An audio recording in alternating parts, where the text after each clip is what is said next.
সংগ্রামের ফলে সরকারের পারফরমেন্সেরও ঘাটতি দেখা দিচ্ছে। না হেলাল ভাই মাফ করবেন, হেলাল ভাই মাফ করবেন, আমি একটা কথা বলতে চাই।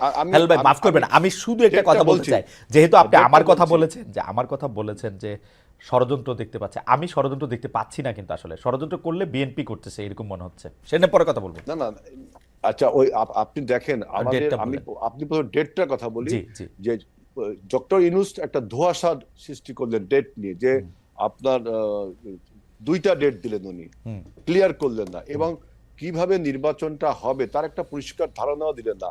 আমরা কিন্তু প্রথমে বলেছি যে ন্যূনতম সংস্কার করে, অর্থাৎ নির্বাচন একটি সুষ্ঠু, ফ্রি, ফেয়ার, ক্রেডিবল ইলেকশন করার জন্য যতটুকু সংস্কার প্রয়োজন ততটুকু সংস্কার করে আমরা প্রথমে বলেছিলাম যৌক্তিক সময় যখন আপনারা ডেফিনেশন ছিলেন তখন আমরা বললাম যে অগস্টের মধ্যে নির্বাচন হওয়া সম্ভব, এবং কেন সম্ভব সেটাও বললাম, যে এখন নির্বাচনের যে আপনার ভোটার লিস্টের হালনাগাদ এটা চলছে, এটা হয়তো 1 মাসের মধ্যে শেষ হয়ে যাবে। এখন নির্বাচন কমিশনকে আপনার স্ট্রেনথেন করবার জন্য নির্বাহী বিভাগ ও ল এনফোর্সিং এজেন্সির বিভাগকে যদি আপনি নির্বাচন কমিশনের কাছে ক্ষমতা প্রদান করেন, তাহলে এখন একটা সুষ্ঠু নির্বাচন সম্ভব। কারণ অতীতে 3 মাসে এরকম অন্তর্বর্তীকালীন সরকার আর তত্ত্বাবধায়ক সরকার, যে নামেই ডাকুন, ক্যারেক্টার একই, নিউট্রাল সরকার, অতীতে 3 মাসের মধ্যে নির্বাচন করা সম্ভব হয়েছে। আর আপনি যেটা বলছেন যে আপনি ষড়যন্ত্র বলছেন বিএনপি করছে, দেখেন আমাদের দেশের এই পরিবর্তনকে আমাদের প্রতিবেশী রাষ্ট্র ভারত কিন্তু ভালোভাবে নেয়নি। সেখান থেকে ষড়যন্ত্র, বিভিন্ন রকম অপপ্রচার চলছে আমাদের দেশে, অন্যায়ভাবে বলছে যে এথনিক ক্লিনজিং হচ্ছে, পলিটিক্যাল ক্লিনজিং, না হেলাল ভাই আপনি এটা ঠিকই বলছেন, হেলাল ভাই আপনি এটা ঠিকই বলছেন, এবং হেলাল ভাই আপনি এটা ঠিকই বলছেন। আমি আরেকটা কথা বলি, দেখেন আমরা কিন্তু বলেছি যে আপনার এই পরাজিত মাফিয়া, এই মাফিয়া মাথা পালিয়ে গেছে, লেজ রয়ে গেছে, এই লেজে যারা রয়ে গেছে তারা প্রশাসন সহ বিভিন্ন জায়গায় পদায়ন হয়ে রয়েছে, এবং বিভিন্ন রকম প্রতিবিপ্লবী সিনড্রোম আপনার দেখতে সরকার। সেজন্য আমরা বলছি যতদিন খুব দ্রুত যদি রাজনৈতিক সরকারের কাছে ক্ষমতা হস্তান্তর না হয়, তাহলে আমাদের অভ্যুত্থান ব্যাহত হয়ে যেতে পারে। আমাদের এই অভ্যুত্থান যাতে চেতনা, আমাদের অভ্যুত্থানের চেতনা ছিল কি, একটি রাইট টু ভোট। আমরা এইসব কথা আসবো হেলাল ভাই, আপনি জুলাই আগস্টের নির্বাচন চান মানে আপনারা?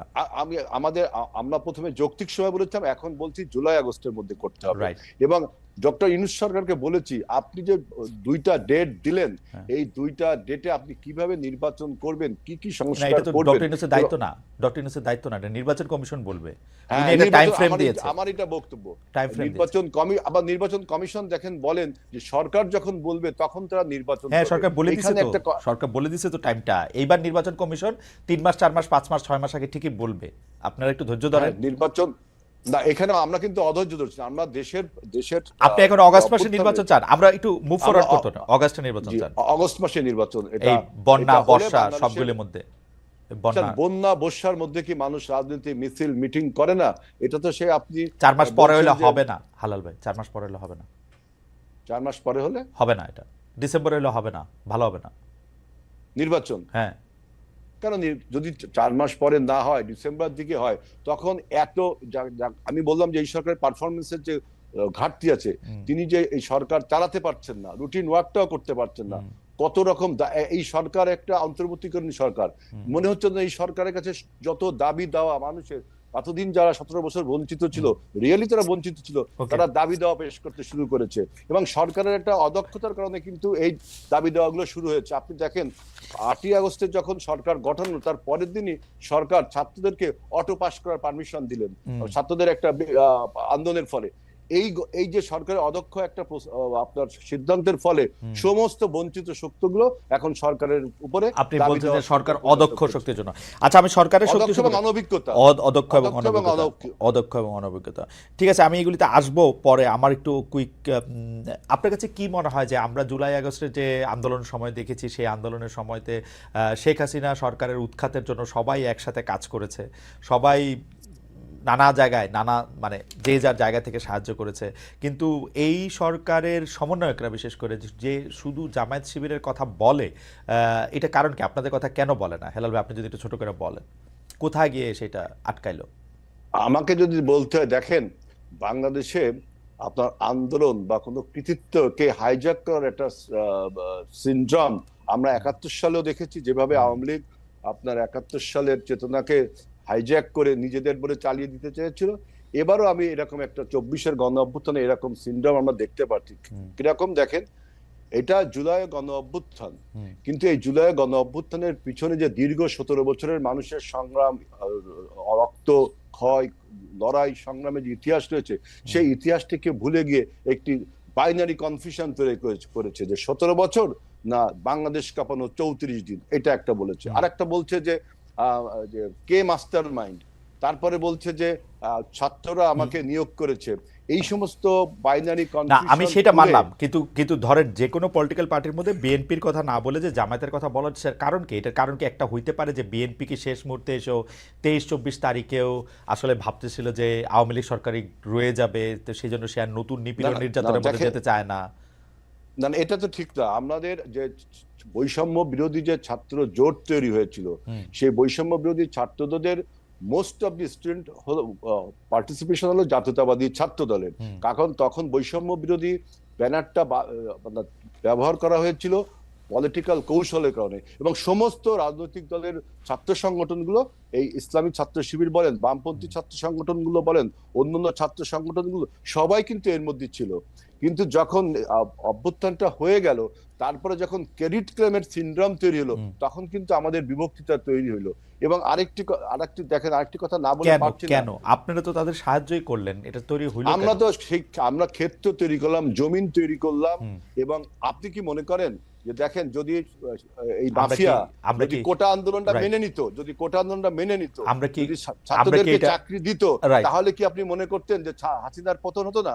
তারপরেও হাসিনার পতন হতো, কারণ রাজনৈতিক দলগুলো তখনও আপনারা হয়তো আন্দোলন সংগ্রামী ছিল। অর্থাৎ আপনারা 17 বছর চেষ্টা করেছেন, হয়তো আরো 34 বছর লাগতো আর কি। এটা কিন্তু খালেদ ভাই আপনি এভাবে বলতে পারেন না, কারণ 17 বছর ব্যাপী আমরা অবিরাম আন্দোলন করেছি। আমরা সেই 12 সাল থেকে না। হেলাল ভাই, আমি আবার আপনার কাছে আসবো।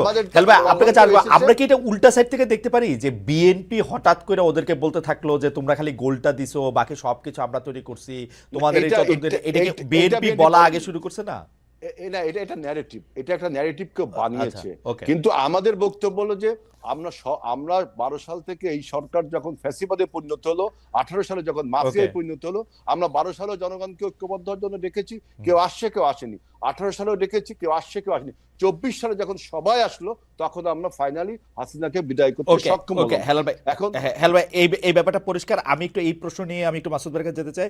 মাসুদ ভাই, আন্দোলনের মধ্যে কিন্তু বিএনপির শুধু 34 দিনের অংশগ্রহণ না, 17 বছরের ত্যাগ তিতিক্ষা, তাদের প্রচুর লোকের গুম হওয়া, মামলার মধ্যে থেকে পড়ে সর্বশান্ত হওয়া, বিভিন্ন জায়গা থেকে চাকরিচ্যুত হওয়া, পড়ালেখা শেষ করতে না পেরে রাস্তা ঘুরে নানা ধরনের অবদান রয়েছে। এবং এই যে কোটা আন্দোলনের মধ্যে যখন এই বাচ্চা ছেলে মেয়েরা মার খেতে শুরু করেছে, তখনও কিন্তু বিএনপি ঝুঁকি নিয়ে, রিস্ক নিয়ে বিভিন্ন কাজ করেছে। কিন্তু আমরা কিন্তু খুব দেখলাম যে এদের মধ্যে থেকে সম্পর্কটা বেশি হয়েছে আপনাদের সঙ্গে, অর্থাৎ জামায়াত শিবিরের সঙ্গে। আমরা দেখলাম যে প্রত্যেকটা শিক্ষাঙ্গনে জামায়াতের কথা মতো বা জামায়াত যাদেরকে নিয়োগ করতে চায় সেই রকম ভিসি, প্রক্টর, প্রভিসি সেরকম আসতেছেন। স্বাস্থ্যক্ষেত্রে আমরা দেখতেছি যে জামায়াতের দেয়া লিস্ট দিয়ে বিভিন্ন জায়গায় গুরুত্বপূর্ণ জায়গায় এটি পদায়ন হচ্ছে। তারপরে কিছুদিন পরে আমরা দেখলাম সমন্বয়করা ওপেনলি বলতেছেন যে জামায়াত শিবিরই আসলে আমাদেরকে এখানে সাহায্য করেছে। সমন্বয়কদের মধ্যে এটা আপনারা উল্লেখযোগ্য অংশ দেখলাম যারা স্লিপিং এজেন্ট হয়ে ছাত্রলীগের মধ্যে ছিল। এটাকে আপনি কিভাবে দেখেন? যে না, আপনি কি মনে করেন জামায়াত শিবিরের নেতৃত্বে যদি এই আন্দোলন হতো তাহলে এই আন্দোলন সফল হতো? ধন্যবাদ খালেদ মহিউদ্দিন ভাই। দুটো বিষয়, একটা হচ্ছে প্রথমত